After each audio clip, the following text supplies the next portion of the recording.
Welcome back, everybody. Matt the Man here. So this week I had a double feature. I had a movie on Netflix and a movie on Disney Plus. Turning Red is the new Pixar movie. You can go watch the trailer.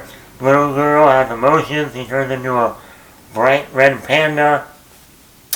And this is another Pixar movie that for some reason didn't go to the theater.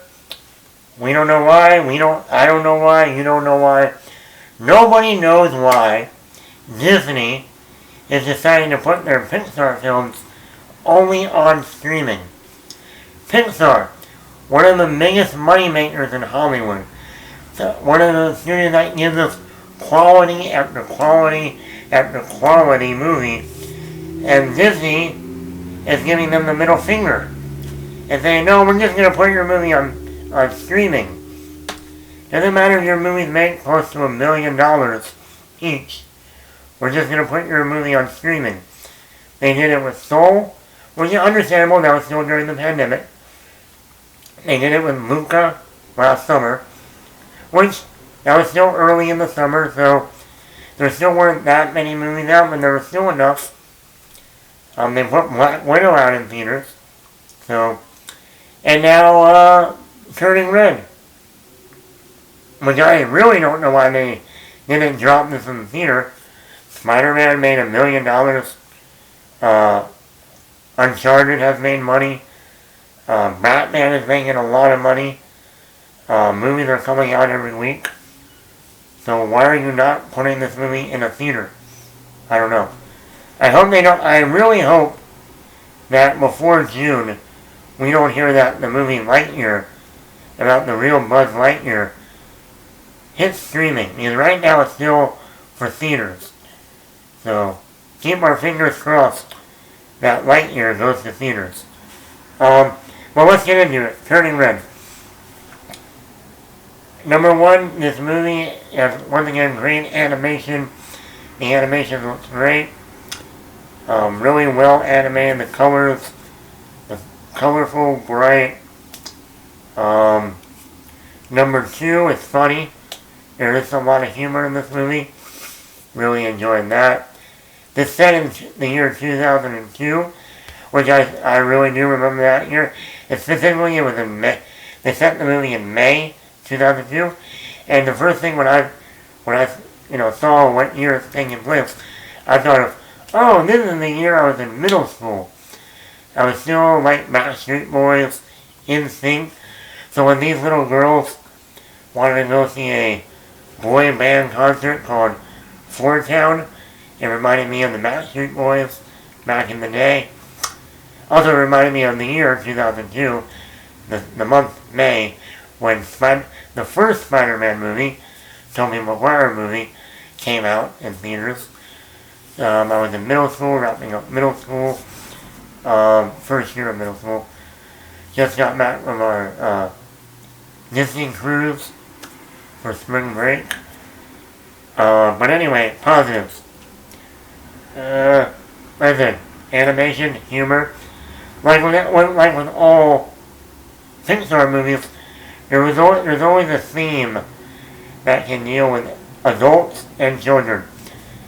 And that's dealing with adolescence, when you hit that time in your life where you're trying to figure out who you want to be, who you are.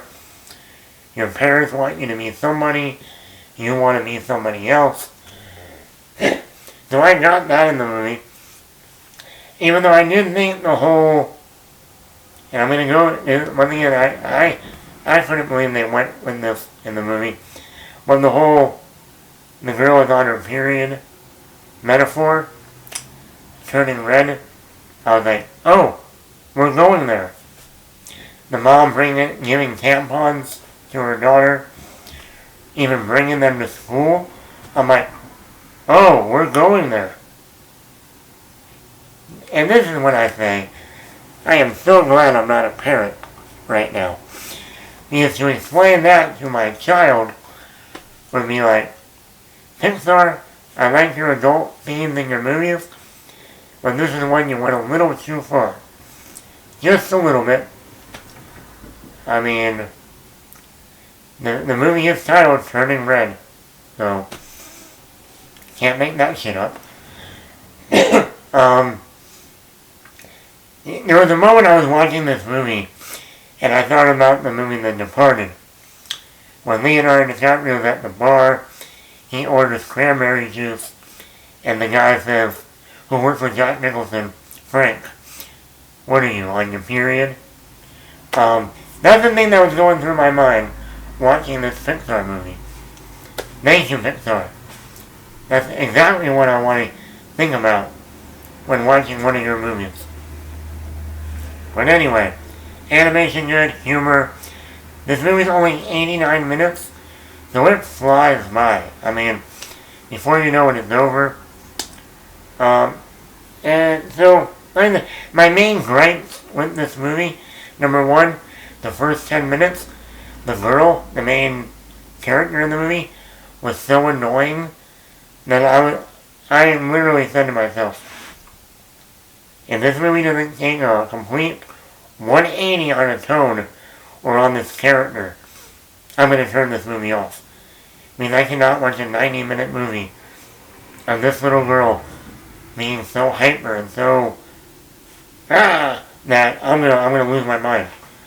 Thankfully, after 12 minutes, after the 12-minute mark, it does change. So okay. Then I would say the last 15 minutes, I almost want to say went off the rails a little bit.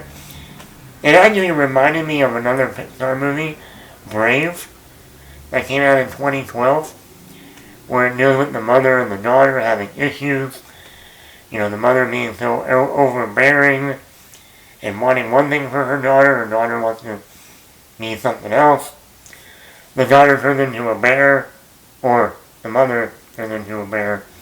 But, you know, that dynamic, and I'm like, this is just like one of your other Pixar movies. So that's really I feel like if you took out that 25 minutes, this movie would really only be an hour long. So that's why I would give this movie a 3.5 out of 5. Definitely not one of Pixar's best. Not the worst.